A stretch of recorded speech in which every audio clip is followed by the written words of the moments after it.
അന്താരാഷ്ട്ര ബഹിരാകാശ നിലയത്തിൽ കഴിയുന്ന തന്റെ ആരോഗ്യനിലയെക്കുറിച്ചുള്ള ആശങ്കകൾക്കും ഊഹാപോഹങ്ങൾക്കും മറുപടി നൽകി നാസയുടെ ബഹിരാകാശ യാത്രിക സുനിത വില്യംസ് താൻ ഇവിടെ എത്തുമ്പോഴുണ്ടായിരുന്ന അതേ ശരീരഭാരമാണ് ഇപ്പോഴുള്ളതെന്നും ബഹിരാകാശ യാത്രികർ ചെയ്യുന്ന കഠിനമായ വ്യായാമ മുറകളാണ് ശാരീരികമായ മാറ്റങ്ങൾക്ക് കാരണമെന്നും സുനിത വില്യംസ് പറഞ്ഞു. അന്താരാഷ്ട്ര ബഹിരാകാശ നിലയത്തിൽ നിന്ന് നൽകിയ വീഡിയോ അഭിമുഖത്തിലായിരുന്നു സുനിതയുടെ പ്രതികരണം.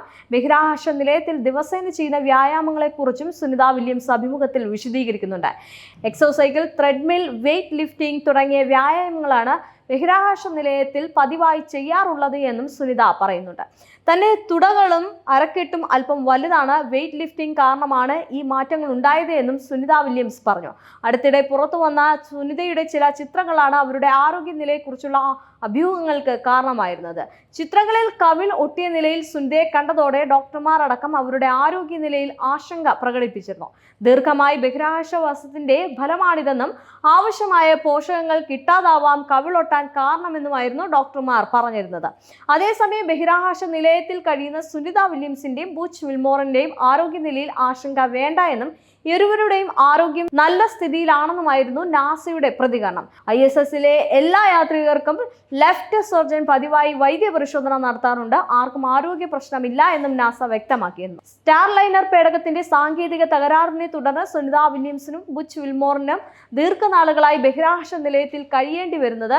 8 ദിവസം മാത്രം ബഹിരാകാശ നിലയത്തിൽ കഴിയേണ്ടിരുന്ന സുനിതയും വിൽമോറും 150ലേറെ ദിവസമായി അവിടെ ചിലവിട്ട് കഴിയുകയാണ്. ജൂൺ 6 മുതൽ ബഹിരാകാശ നിലയത്തിൽ കുടുങ്ങിക്കിടക്കുന്ന ഇരുവരും 2025 ഫെബ്രുവരിക്ക് ശേഷം തിരിച്ചെത്തുമെന്നാണ് പ്രതീക്ഷിക്കുന്നത്. ബോയിങ്ങിന്റെ സ്റ്റാർലൈൻ പേടകത്തിലെ സാങ്കേതിക തകരാറിനെ തുടർന്ന് സുനിത വില്യംസും സഹസഞ്ചാരി ബുച്ച് വിൽമോറും ഭൂമിയിലേക്ക് മടങ്ങി വരാനാകാതെ ജൂൺ മുതൽ ISSൽ തുടരുകയാണ്.